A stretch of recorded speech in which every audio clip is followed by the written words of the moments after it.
Martin Paes antara jadi dan tidak, kan main untuk Indonesia di kualifikasi Piala Dunia putaran ketiga.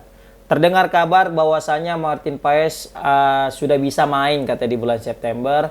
Itu berita ini berseliuran di sosial media, baik itu Instagram maupun TikTok dan YouTube. Dan ketika aku pertama kali tahu itu ketika lagi buka TikTok. Terus di situ ada salah satu influencer bilang bahwasanya Martin Paes udah bisa main nih, kata dia kan. Udah bisa main karena sudah dikatakan Pak Erick Thohir kata udah bisa main nanti di bulan 9. Baru ada yang komen netizen, seriusan ini beneran? Ada lagi ngomen, coba aja cek apa katanya IG daripada Pak Erick Thohir. Ya betul juga gitu kan.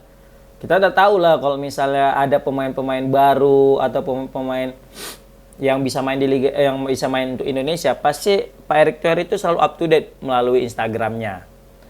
At least ya salaman lah atau apalah, konfirmasi lah atau gimana, pasti Pak Erick Thohir ngumumkan tuh melalui sosial medianya yaitu Instagram. Kemudian juga aku melihat juga di TikTok, di YouTube juga, YouTube-nya pengamat sepak bola yang udah sangat legend banget, Bung Ropan, itu juga mengumumkan tentang Martin Paes ini. Nah, tapi setelah aku cek IG-nya daripada Pak Erick Thohir, ternyata di situ belum ada apa-apa ya. Di situ belum nampak bahwasanya Martin Paes atau berita yang mempublish bahwasanya Martin Paes itu udah bisa main nanti di bulan September, belum ada gitu. Jadi aku juga masih ragu atas berita ini, benar apa tidak gitu. Apakah Martin Paes itu sudah bisa bermain atau tidak? Di sini diberitakan di salah satu akun sosial media, dia bilang gini.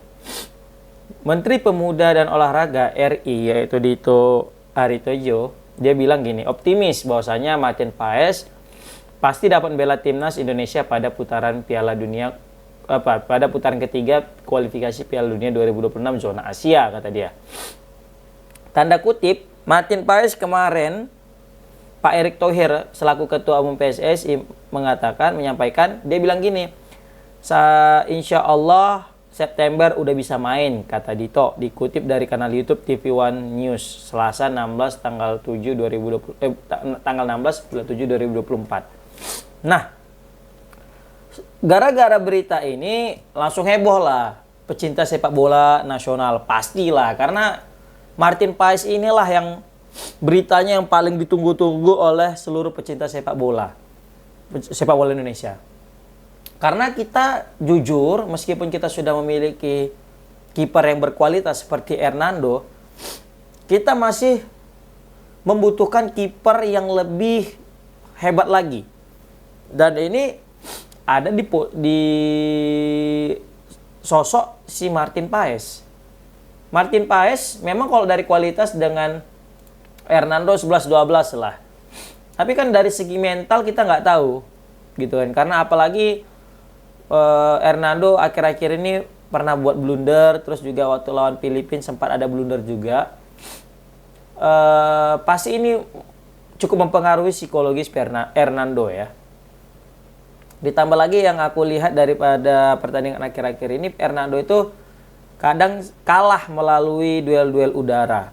Nah, karena kebetulan Hernando juga kalah tinggi ketimbang pemain-pemain yang dari Australia gitu kan. Apalagi kita nanti lawan Arab Saudi dan Australia, yang mana Jepang lagi, yang mana notabene pemain-pemain mereka itu sekarang udah gede-gede banget gitu. Apalagi Australia ini sih gede banget gitu kan. Nah, si Martin Paes ini postur tubuhnya 1,9. Wah, ini hampir 2 meter gitu kan. Ditambah lagi dia juga punya refleks yang nggak kalah bagus dengan dengan Hernando. Jadi ini mungkin bisa jadi solusi untuk kekurangan kita di lini pertahanan, khususnya di bola-bola udara. Jadi Australia nggak bisa remeh lagi dengan Indonesia kalau perihal bola-bola udara. Ditambah lagi jika sudah Martin Paes bisa main, di depan dia kan udah ada Bang Jai, Elkan Bagot juga udah bisa main, Justin Hapner juga bahkan Jordi Amat juga. Nah, itu kan pemain-pemain yang berpostur tubuhnya tinggi. Jadi itu juga memudahkan komunikasi antara Martin Paes dengan beberapa back yang tinggi-tinggi tadi, guys. Nah, jadi ini ya berita baik, tapi belum dapat konfirmasi apakah ini berita baik yang sudah benar atau tidak gitu kan. Jadi kita masih tetap menunggu tentang kepastian berita ini, tapi yang jelas kalau memang ini benar, ini suatu keuntungan tersendiri bagi skuad Indonesia untuk putaran ketiga nanti. Tapi kalau misalnya berita ini belum benar, ya kita terus berdoa semoga aja Martin Paes bisa segera main gitu, guys. Ya karena biasanya Pak Erick Thohir pasti langsung ngasih info gitu kan. Tapi karena ini belum ada info daripada IG Pak Erick Thohir, maka aku juga mikir selagi belum Pak Erick Thohir ngasih info di grup IG-nya, selagi Pak Erick Thohir belum publish atau belum upload di IG-nya, maka aku bisa bilang berita ini belum benar. Karena biasanya Pak Erick Thohir paling semangat tuh untuk ngasih info up to date tentang pemain-pemain diaspora kita, guys. Seperti itu. Ini juga dilansir dari TV One News ya, dibilang di sini Menteri Dito, Martin Paes bisa tampil bela timnas Indonesia di putaran ketiga kualifikasi Piala Dunia 2026. Nah, disebutkan di sini, calon pemain timnas Indonesia Martin Paes belum dapat merasakan debut karena terkendala perpindahan federasi dari Belanda ke PSSI. Benar. Bahkan kasus Martin Paes ini harus masuk ke Court of Arbitration for Sport atau CAS untuk dapat bermain bersama timnas. Nah, di sini dibilang Menteri Pemuda Olahraga, ya Pak Dito, dia bilang optimis Martin Paes dapat membela timnas pada putaran ketiga. Nah, di sini dia bilang di sini, Martin Paes kemarin dikutip ya, ini ada tanda kutipnya, Martin Paes kemarin Pak Erick Thohir Ketua Umum PSSI sampaikan insya Allah September udah bisa main, kata Dito, dikutip dari kanal YouTube TV One News Selasa. Nah, ini kan sama dengan kayak yang akun IG tadi yang mengutip daripada berita yang ada di TV One ini, yang mengutip daripada kata-kata Pak Dito. Nah, semoga aja yang disampaikan Pak Dito itu benar-benar langsung dari Pak Erick Thohir dan memang betul-betul benar. Nah gitu, hanya saja mungkin Pak Erick Thohir masih merahasiakan. Bisa jadi, kita nggak ada yang tahu gitu kan. Tapi ya kita masih berharap itu betul-betul segera terjadi. Nah, for your information, ternyata ini untuk kita semua sih. Ternyata ini Martin Paes kan udah mau here we go nih ke Empoli. Bahkan sekelas Fabrizio Romano juga udah bilang gitu kan, bahwasanya Martin Paes dipinjam dulu, nanti dengan opsi untuk membeli permanen. Nah, berarti lengkaplah sudah perjalanan Martin Paes. Kemarin itu main sempat di Liga Belanda, di FC Utrecht ya. Kemudian main di Liga Amerika bersama FC Dallas. Kemudian menarik perhatian Empoli, sehingga Empoli lagi ingin merekrut daripada Martin Paes. Nah, ternyata dia itu sempat main, di awal karirnya itu main di NEC ya. Dia kan kebetulan lahir di daerah NEC. Nah, jadi dia juga udah pernah memperkuat timnas umur Belanda itu umur berapa ini? Umur 19, dia itu udah main sekitar 2 kali.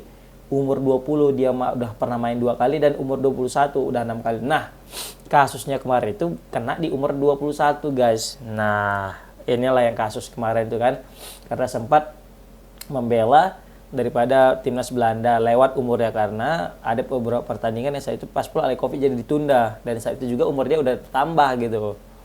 Nah, apapun itu ya, kita masih berharap semoga Martin Paes bisa memperkuat timnas Indonesia, karena aku yakin kalau Martin Paes itu bisa main untuk timnas Indonesia, maka bisa digaransi. Aku yakin kali, garansi lah, satu tiket untuk Piala Dunia pasti sudah ada di tangan, guys. Aku yakin kali. Kenapa? Karena memang selama ini permasalahan kita itu ada di lini belakang. Kalau di lini belakang sebenarnya udah aman ya, karena udah ada Bang Jai. Tapi di lini kiper kan kita masih kadang sometimes masih ada keraguan di dalamnya kan. Nah, dengan hadirnya Martin Paes pastilah memakin solid. At least kalau kita nggak bisa ngebobol, kita jangan kebobolan. Nah, dengan hadirnya Martin Paes ini, aku yakin kali gawang Indonesia itu akan sulit untuk dibobol, guys. Jadi nggak sabar kita untuk ketemu dengan tim-tim Timur Tengah, bahkan Australia, Jepang, dan Arab Saudi, guys. Seperti itu. Ya, kita juga masih menanti kehadiran striker, siapakah yang akan diplot sebagai posisi apa kita ya, striker andalan kita di lini depan, karena kita masih berharap ada tambahan pemain diaspora atau pemain keturunan yang mengisi posisi striker untuk mendampingi Orat Mangun. Dan ya inilah pokoknya biar juga asis daripada Bang Jai juga dapat dengan mudah dieksekusi gitu kan, karena sejauh ini Rafael Strike juga ini ya kayak kerja sendiri gitu kan ya, walaupun udah ada Orat Mangun, karena Orat Mangun sebenarnya posisi utamanya itu bukan striker tapi dia gelandang serang. Nah Strike ini di depan tapi kadang sering buka ruang gitu, jadi butuh yang betul-betul sebagai man of target lah, dan itu kita harapkan bisa ada nanti kita dapat pemain diaspora. Oke, kita dukung selalu timnas Indonesia, kita dukung semoga Indonesia lolos ke Piala Dunia. Mantap kali.